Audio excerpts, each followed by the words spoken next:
बेटा देखो आज आपको टेंस स्टार्ट कर रहे हैं और टेंस में देखो ध्यान रखिएगा जो भी आप यूज करते हो ना इंग्लिश में यूज करते हो तो क्या है एक्टिविटी है अकॉर्डिंग टू टाइम।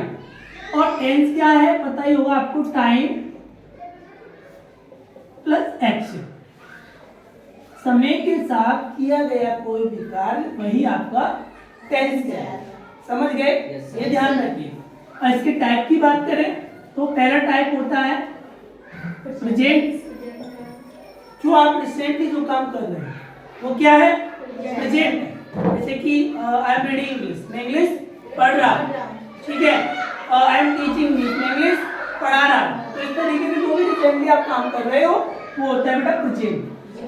पास्ट जो आपने किया है, पास्ट जो आपने किया है, जैसे कि पास्ट में आप आज स्कूल गए, आपने लंच किया, आपने ब्रेकफास्ट किया, ठीक है। कल आपने जो भी कार्य मतलब जो भी आपका एक एक सेकंड जो है प्रेजेंट का वो किसमें मूव हो रहा है? पास्ट में मूव हो रहा है। समझ रहे ना? आपने थोड़ी देर पहले क्या पढ़ा, एक एक सेकंड मूव टू पास्ट। ध्यान रखिएगा एक एक सेकंड आपको किसमें जा रहा है? पास्ट में जा रहा है। तो पास्ट की एक्टिविटी आप सीखोगे, प्रेजेंट के आप एक्टिविटी सीखोगे, टेंस कैसे बोलना है, किस तरीके से, कौन से टेंस का कहाँ यूज करना है। अगर आपको टेंस अच्छे से आ गया ना बेटा, ध्यान रखिएगा, you can speak fluency after some time. You use small type of sentence, you can speak fluency. समझ आ रहा है ना? तो मिस्टेक करोगे, थोड़ी थोड़ी मिस्टेक करोगे, but after some time you can speak fluency because English can not be learn by mouth. English ही नहीं, कोई भी लैंग्वेज कभी भी रटने से नहीं आती। जब तक आप अपना एनवायरनमेंट नहीं बनाओगे तब तक आप कोई भी लैंग्वेज नहीं सीखोगे। तो कोई भी लैंग्वेज सीखने के लिए आपको सबसे पहले और छोटे छोटे आपको सेंटेंस यूज करने हैं। वर्ड्स आपको आने चाहिए, जितने भी वर्ड मीनिंग आप याद करोगे, वोकैबुलरी याद करोगे, तो उतने ही आपके क्या होगा? इंग्लिश स्ट्रांग होगी। समझ में आ रहा है ना? और वैसे आप बोलते हैं ना 5000, जिसको भी इंग्लिश के वर्ड्स आते हैं, 5000 वर्ड्स जिसको भी आते हैं, वो नॉर्मल इंग्लिश स्पीकिंग कर सकता है, मैं बोल रहा हूँ, ठीक है। तो आपको वर्ड पावर पे भी ध्यान देना है और छोटे छोटे सेंटेंस भी आपको बनाने सीखने हैं और बोलना भी है। ये नहीं है कि आप कॉपी पे नोट कर रहे हो, बना रहे हो, उससे ही मतलब नहीं है। आपको बोलना भी आना चाहिए और मतलब बोलना सीखोगे तो ऑटोमेटिक आप लिख भी सकते हो। ये बात मानते हो नहीं मानते हो? और तीसरा है बेटा फ्यूचर।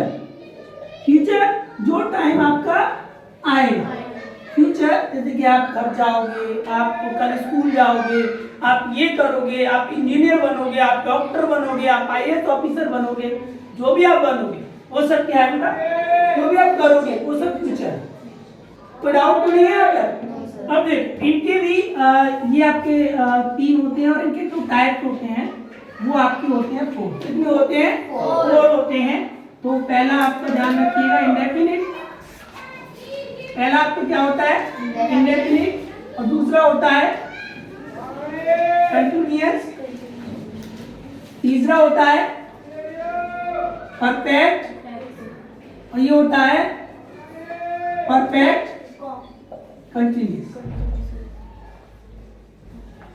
कोई नोट नहीं करेगा, बस समझते जाओ आप, ठीक है। तो ये टाइम और ये टेंस क्या है? टाइम प्लस एक्शन, समय के साथ किया गया कोई भी कार्य आपका क्या कहलाता है? टेंस कहलाता है। और टेंस आपके 3 होते हैं, प्रेजेंट, पास्ट और फ्यूचर। और इनके 4 टाइप होते हैं आपके, indefinite, continuous, perfect, perfect continuous. अब इन दोनों का इंटू कर देंगे तो ध्यान रखिएगा 3 × 4 करेंगे तो टोटल मिला के आपके कितने हो गए? 12 हो गए। तो 12 सेंटेंस आपको अच्छे से सीखने हैं। और अगर आपको मोस्टली ये अच्छे से आ जाते हैं तो आप नॉर्मल स्टोरी, कोई भी स्पीच बना बना के आप मतलब बोल सकते हो, ठीक है। फर्स्ट में प्रॉब्लम आएगी लेकिन आप अच्छे से टेंस सीख जाओगे तो आपको कोई भी प्रॉब्लम नहीं आएगी, ध्यान रखिए। और अब हम डिस्कस करेंगे अच्छे से, बेटा ध्यान रखना। अब जो हम डिस्कस करेंगे पहला क्या है आपका? Present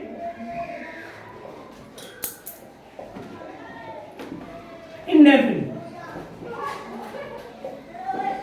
present indefinite. और एक बात ध्यान रखना, कोई भी टेंस उसकी आपको एक तो हेल्पिंग वर्ब, एक मेन वर्ब, ये आपको ध्यान रखना है।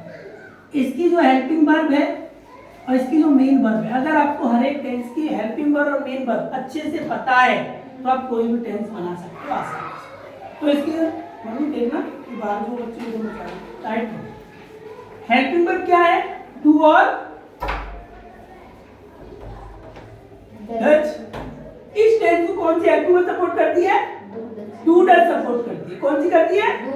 डू डज सपोर्ट करती है। और उसके बाद जो मेन वर्ब है, मेन वर्ब में आपने पढ़ा होगा वर्ब की first form, second form, third form, पढ़ा है ना? इसमें आएगा वर्ब की फर्स्ट फॉर्म का यूज। और इनको जो मिला के जो आइडेंटिफिकेशन अब बनेगी, जो आप हिंदी वाक्यों के अंत में जो टेंस पहचानोगे, आइडेंटिफिकेशन होगी वाक्य के अंत में, हिंदी वाक्यों के अंत में ता है, टी है और ते है। ये आपको पहचानना है बेटा। जिन हिंदी वाक्यों के अंत में ता है, टी है, ते है, आए, वो आपका प्रेजेंट इंडेफिनिट का टेंस है। कोई डाउट? किसी को कोई डाउट हो पूछ सकते। अब देखो टेंस के भी टाइप होते हैं। ये तो मैंने आपको टाइप बताया। अब सेंटेंस के टाइप क्या होते हैं? पहला होता है बेटा, ध्यान रखिएगा, अफर्मेटिव।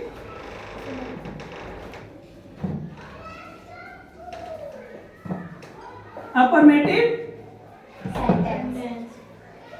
सेंटेंस। अब एक बात ध्यान रखना, टेंस को बनाने के लिए आपको एक स्ट्रक्चर फॉलो करना है।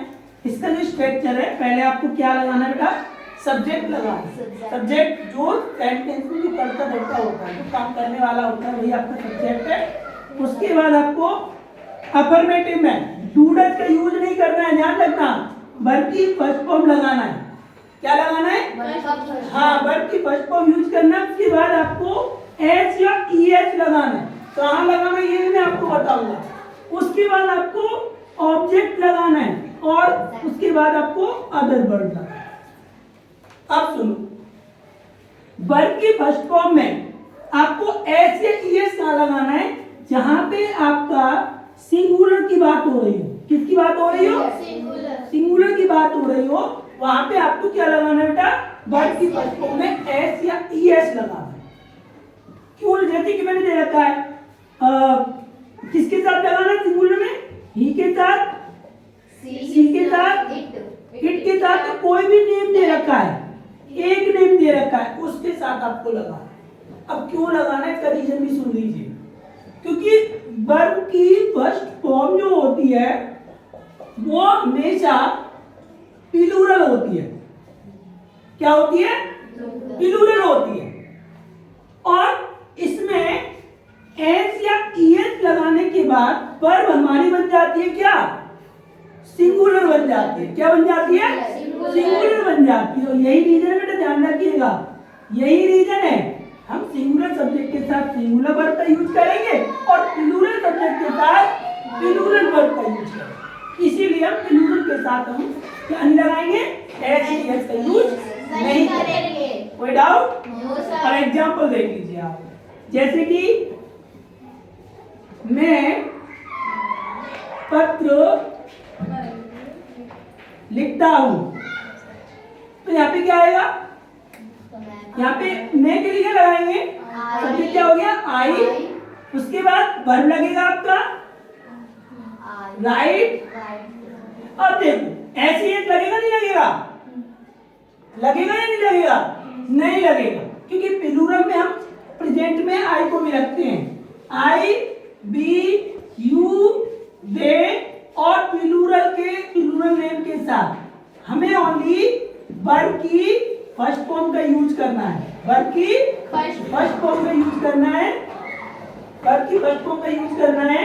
और उसके साथ हमें क्या नहीं लगाना बेटा? एस एस नहीं लगाना है। तो आई राइट, बाकी क्या बचा? क्या ऑब्जेक्ट क्या है? R letter. I write R letter. अब जैसे कि एक और बनाया मैंने, वह गाना गाता है, तो यहाँ पे क्या आएगा बेटा? ही हो गया और सब्जेक्ट ही हो गया। ये सिंगुलर प्लूरल है, ये देखो पहले, ये सिंगुलर में आता है प्लूरल में आता है? सिंगुलर में आता है। तो आपकी वर्ब भी क्या लगेगी? सिंगुलर लगेगी। सिंग्स होगा, सिंग नहीं होगा। सिंग क्या गाता है? आ सॉन्ग। वे क्रिकेट खेलते हैं, बताइए वे क्रिकेट खेलते हैं They. तो दे। अब ये देखो दे प्लूरल है सिंगुलर है? प्लूरल है तो वर्ब भी आपकी प्लूरल लगेगी, तो दे प्ले क्रिकेट। राधा गाना गाती है, Radha Radha sings a song. बेटा बताइए कोई डाउट तो नहीं किसी को? सेकंड टाइम में आपको जो सेकंड टाइम है वो कल बताऊं, इसकी प्रैक्टिस करिएगा बार बार, अगर कोई प्रॉब्लम है तो पूछ लीजिए।